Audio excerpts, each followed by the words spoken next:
lagi ke, saya rasa nanti keputusan hakim akan bijaksana soal itu. Dan kamu akan tetap membela anak-anak, akan tetap ada di diri kamu gitu ya, ada di pihak kamu gitu.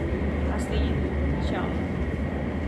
Tapi surat pernyataan yang dibikin Firman kemarin yang 2002 kemarin kan bilang kalau misalnya dia 2022. ya 2022 kemarin kan kalau kita tahu Twitter dia akan menyerahkan hak asuh itu kepada Inara kan. Nah itu termasuk jadi bukti yang kuat untuk Inara mempertahankan anak-anak di dalam ini. Betul, betul. Sesuai dengan surat pernyataan yang udah ditandatangan aja. Jadi dia akan berarti itu jadi bukti kuat dari Inara buat ini sebagai pemegang teguh bahwa kamu adalah wali dari anak-anak itu. Iya, ya saya rasa sudah sepantasnya dia komitmen dengan surat yang sudah ditandatangan. Dengan pencabutan itu sendiri gimana Ina? Kalau soal itu saya nggak tahu ya strategi mereka mau seperti apa. Yang jelas semua bukti sudah ada, surat pernyataan pun sudah ditandatangan. Jadi ya sudah sepatutnya semua dijalankan sesuai dengan apa yang sudah dia terima aja sebagai konsekuensinya. Penegasan berarti dirimu memang sepakat untuk bercerai ya, tidak mau ada kata rujuk ataupun kembali lagi seperti itu karena kamu bilang kamu ngerasa kamu mampu untuk membiayai anak-anak, bisa dibilang seperti itu ya? Bukan seperti itu juga sebenarnya. Dari awal saya udah menawarkan mediasi, tapi beliau sudah bulat untuk bercerai. Bahkan saya sudah minta tolong Ustaz Berry untuk memediasi kami, tapi gagal. Dimana dari pihak dianya tidak mau. Kemudian dianya juga bersikeras sampai akhirnya dia menaruh gugatan talak. Ya saya sebagai istri bisa apa? Mbak Inara, ini ada agak unik di dalam instastory Mbak Inara menyebutkan bahwa sholat dipermudah dengan 2 rakaat di jamaah. Itu maksudnya gimana sih Mbak? Dalam instastory Mbak yang diupdate tadi itu seperti apa Mbak? Mungkin bisa sedikit dijelaskan Mbak? Apakah Firgon tidak pernah sholat atau seperti apa gitu Mbak? Jadi kalau itu dia gimana ya? Kan kegiatan dia sebagai musisi itu kan sibuk ya, yang kita tahu. Dan sholat lima waktu itu bisa jadi kurang maksimal secara prakteknya gitu, karena mungkin akan sholat di akhir waktu atau lewat atau terburu-buru, itu kan jadi nggak afdol sholatnya. Jadi saya mempermudah dia sebaiknya di jamak. Nah secara prakteknya itu kan balik lagi ke dia ya, mau dilakukan atau enggak. Tapi ada sedikit ini menurut kalian aja Mbak ya, ada sedikit informasi bahwa agak berbeda ajaran yang diajarkan oleh keluarga Mbak kepada Firgon, karena secara Firgon mualaf gitu. Itu seperti apa Mbak ya? Ustaz Berry bisa jelaskan tentang sholat jamaah. Ya Allah a'lam bishawab, apa kejadian saya nggak tahu ya. Yang jelas di dalam Islam itu ada keringanan, ada rukhsah bagi para musafir ataupun bagi keadaan darurat untuk jamaah atau pasar salat itu ada. Nah, jadi yang dijelaskan sama Firgon Bang, negatif lagi dia bertanya. Aku tanya masalah ini, itu masalah ngaji bang, bukan kita punya. Iya betul, iya betul karena Saya ada melebar itu di sini. Kalau saya rasa masalah fikih itu ada ilmunya dan semua sepakat. Tidak mungkin Inara mengajarkan sesuatu yang tidak ada ilmunya, dan pasti Inara juga ada arahan dari gurunya. Jadi itu ya, nanti mungkin ya kalau memang mau tambah ilmu kepada Firgon masalah jamaah pasar salah itu harus boleh kita ada- duduk harus ada tanya aja ilmunya. maksudnya apa sih, kesesatan di mana, kesalahan di mana, harus kita tanyakan baik-baiknya sampai pertanyaannya. Sekalian ngaji, sekalian Ngaji kajian. aja, kita ngaji, datangkan Iya, guru, datangkan baik. kiai, nah, ada dalilnya, ada kitabnya, insya Allah semua akan baik. Mbak Ina tadi udah berbicara sempat sebut katanya bisa memulai lain jualan lagi. Nah, Kak Ina sendiri mungkin kesiapannya seperti apa sih terhadap terhadap media sosial lagi? Mungkin kesiapan Kak Ina untuk podcast gitu. Karena udah lama ya, sekian lama maksudnya aku jadi ibu rumah tangga yang benar-benar ngurusin rumah dan anak aja gitu, jadi emang agak sedikit gugup. Cuman karena sebelumnya memang basic aku juga di entertain, jadi insya Allah nggak akan butuh waktu lama lah untuk adaptasi, insya Allah. Kayaknya mengenai Instagram sendiri kalian itu mengharapkan keharmonisan rumah tangga mungkin karena apa sih maksud dari pembeberan dari sholat juga telat dan sebagainya di Instagram sendiri? Apakah ada masih ada perselisihan tentang hal ini? Ya sekarang kalau secara akal logika enggak ya kan mbak sayang. kamera aja Mbak. Ya, jadi sekarang secara akal logika kita lebih pilih sholat di akhir waktu terburu-buru atau sholat di awal waktu tapi kita bisa mengerjakannya tenang di jamaah. Berasa itu nggak usah dibahas. Iya. Dan itu silakan nanti tanya aja ke yang ahlinya. Kak Inara, untuk kembali ke depan kamera perlu ada persiapan yang khusus nggak sih atau sampai konsul atau segala sesuatunya dari Kak Ina sendiri? Untuk apa? Untuk mau menghadap ke publik lagi. Kembali ke juga entertain maksudnya. Kalau soal itu nanti dari Ustadz dari saya. Caranya gimana udah. Jadi begini, mohon maaf ya sebentar, saya biar bicara sedikit ya masalah kenapa saya duduk di sini. Ini nggak ada hubungan dengan Dr. Richard sebetulnya. Ini nggak ada hubungan juga dengan Athena, tapi Inara bernikah itu ada hubungan dengan saya dan istri dan keluarga, dengan Datuk Jodan. Jadi dulu Inara dan Firgon datang ke rumah dan Firgon curhat tentang kegalauannya istri sering digodain orang karena terlalu cantik. Nah, maka aku bilang orang tercantik itu mungkin lebih baik ditutupin aja kita. Udah dia yang nyuruh aku pakai nikah. Disuruh kan dia. Akhirnya disuruh dan waktu itu kita batalkan beberapa tahun yang lalu. Kemudian setelah terjadi persoalan ini, Inara menghubungi saya gara-gara Firgon menyuruh dia membuka cadar. Aku nggak percaya awalnya, masa sih Firgon kan dia yang senang, dia yang nyuruh, dia yang suruh buka. Nah, aduh, kayaknya ini lagi ada persoalan rumah tangga, aku mau ikut campur. Aku pergi umroh, ternyata viral kan.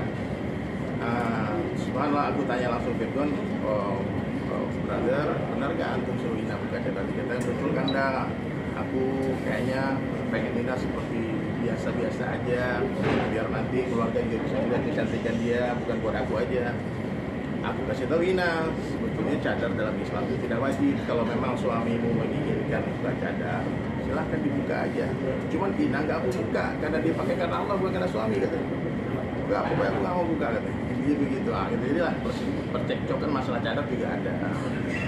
Kemudian setelah masuk gugatan cerai dari pihak Bang Firgon, Ina ke rumah, dia curhat, nangis, peluk-pelukan sama istri lama banget. Terus dia cerita, aku nggak yakin, maksudnya nanti ke depan ini aku masalah keperluan hidup, aku harus bekerja. Dan Ina waktu itu bertanya, Ustadz, boleh nggak aku kalau buka cadar? Saya bilang cadar itu tidak wajib, cadar itu sunnah. Mananya ya kalau kalian lihat orang bercadar, jangan dibilang itu salah. Itu urusan dia menutup wajah dia sendiri. Aku pun yang bercadar, nggak boleh menyalahkan yang tidak bercadar. Ya, karena tidak membuka wajah seperti kakak-kakak ini itu tidak berdosa, bukan sebuah kemaksiatan. Nah, kemudian ternyata aku tanya, kenapa Ina nanya begitu? Aku nampaknya harus bekerja dan mungkin daruratnya pekerjaanku. Contohnya ternyata ini hubungannya dengan Athena kan? Athena kan klinik skincare kecantikan, otomatis ada hubungan dengan kecantikan wajahnya. Maka Ina undang aku datang, Dr. Richard, tolong jelaskan. Tolong nanti netizen yang melihat Ina, kalau satu hari lihat Ina membuka niqabnya, cadarnya, karena jangan bully. Karena itu bukan sebuah kemaksiatan. Itu hukumnya boleh-boleh saja. Bukan dianjurkan ya, tapi boleh. Jadi kalau Ina bertanya, boleh nggak aku buka cadar? Bertanya, silahkan istighfar aja. Karena untuk memakai itu tuh perlu iman yang kuat dan banyak hal yang harus dia korbankan. Nggak boleh di sini, nggak boleh di situ. Nah, tapi ketika nanti Ina mungkin membuat keputusan dia mau membuka wajahnya, silahkan, ya, silahkan lakukan itu karena Allah. Ya, kalau Ina rasa harus dipakai, kalau mau rasa dibuka. Itu jawaban dari aku ya. Jadi aku tidak memberatkan Ina, karena pertanyaan itu menggambarkan kondisi hati, Bang. Orang kalau imannya lagi ada ujian, dia bertanya boleh nggak? Jawabannya ya boleh. Tapi kalau nanya gimana sempurnanya, ya sempurnanya ya ditutup benar. Kalau perlu seperti yang di Arab sana, maka pakai purda kan, matanya pun nggak nampak, khusus untuk suami saja. Nah, tapi kalau masalah boleh, standar hijab yang paling dasar dalam Islam itu buka dan telapak tangan dinampakkan. Jadi silakan Ina, silakan ya ada media. Kalau Ina mau memutuskan membuka cadar, biar nggak jadi fitnah nanti kan. Jangan orang pikir nih gara-gara ini, gara-gara itu. Nah, jadi Ina lakukan nih karena Allah. Jadi kalau Ina mau pakai, kalau Ina buka. Keputusan dari Ina apa? Ina sendiri seperti apa, Mbak Ina? Dengan akhirnya, apakah ini juga salah satu ketika memang diberi tanggung jawab untuk menjadi salah satu brand ini sendiri, akhirnya ikhtiarnya itu seperti apa, ingin membuka itu sendiri? Dan kapan? Jadi begini, aku memutuskan untuk kembali kerja. demi anak-anak kan. Jadi ada unsur darurat di sini, darurat. Jadi oleh karena itu ya aku harus membuka cadar. Jadi mudah-mudahan teman-teman media semuanya, netizen nggak berburuk sangka gitu sama aku, karena aku juga berjuang buat anak-anak aku. Itu harapan Ina ngundang aku di sini untuk menjelaskan hukum hakam tentang nikah ya. Jadi ulama kita hampir semua kiai pun punyai tidak bernaik nikah ya. Jadi ini adalah hal yang dibolehkan. Ya. Jadi jangan sampai ada bulian yang akhirnya malah bikin kalian semua berdosa. Boleh saya buka? Silakan Ina mau buka silakan. Kepadol silakan. Ina sekarang mau buka cadarnya saya buka ya. Bismillah, saya buka karena Allah. Saya pakai karena Allah, saya buka karena Allah untuk menghidupi anak-anak saya. Bismillah.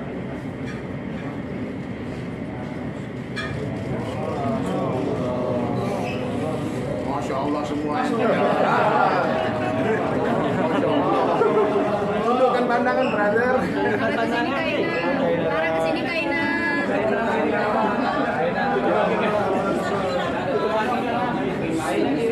Pakai lagi kayaknya pakaiannya. Ada rasa berat hati ya melepas nikah. Sudah siap mental. Ina ini yang Mbak Jodan nangis nih, gimana nih? Iya udah, belum. Karena doakan Ina. Karena dia masangin dulu. Nah, sekarang buka nggak apa-apa ya. Pokoknya doakan Ina nanti suatu hari bisa lagi di rumah lagi dan dia bisa bernikah lagi. Amin. Siap.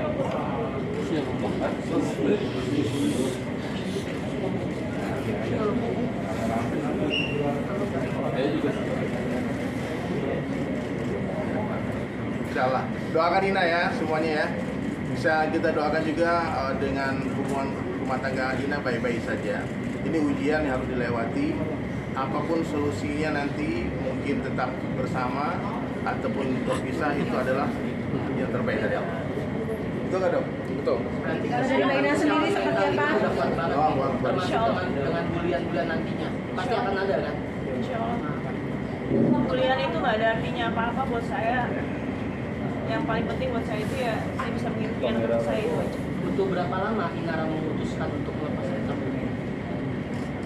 Apakah ada sebelum adanya tawaran ini atau memang sesudah adanya tawaran ini baru kesiapan itu ada? Setelah saya digugat. Setelah digugat itu memang ada keinginan untuk melepas nikah. Iya. Dan sebetulnya ini yang diinginkan sama Ridwan. Ina tidak bernikah. Mudah-mudahan dengan melepas nikah ini Ridwan berubah pikiran. Enggak jadi bicara itu. Inara tapi Saya pikir cukup ya. Inara sendiri seperti apa? Terakhir. Terkait keinginan apakah sudah mengambil keputusan tetap ingin bercerai itu sendiri? Oke, saya pikir cukup. Sebentar. Saya jelasin dulu. Saya ada podcast dengan Dina kan. Beliau juga sudah kasih tahu saya. Besok akan tayang detail lengkap kenapa alasan semuanya. Kalian bisa ambil dari sana. Kalau enggak kita nggak selesai nanti bilangnya. Oke, apa itu podcastnya dok? Tapi yang jelas saya pengen kasih tahu suatu hal di sini. Ya, masalah rumah tangga Inara saya nggak akan ikut campur, saya juga nggak ikut campur, kita sama-sama nggak ikut campur. Kita ini juru damai. Itu menjadi hak Inara. Saya juga tidak akan ngomporin apapun. Tapi karena beliau adalah orang saya, beliau adalah simbolisme perusahaan saya juga, dan beliau adalah brand ambassador saya. Siapapun yang mencari masalah di luar dari keluarga Inara itu juga akan berhadapan dengan hukum dengan saya. Ya siapapun ya, jadi bagi orang-orang di luar sana yang melaporkan, kadang lucu sih, sudah korbannya malah yang dilaporkan ya. Tapi yang jelas sekarang Ina akan dapat full support dari saya. Ini itu terakhir. Mbak Ina sendiri seperti apa ketetapan hatinya untuk akhirnya mengambil keputusan untuk betul-betul penegasan aja bercerai atau mau rujuk? Saya sudah menyiapkan sih poin-poin untuk mediasi. Ina masih berharap semua baik-baik saja. Itu curhatannya kepada kami, kepada saya.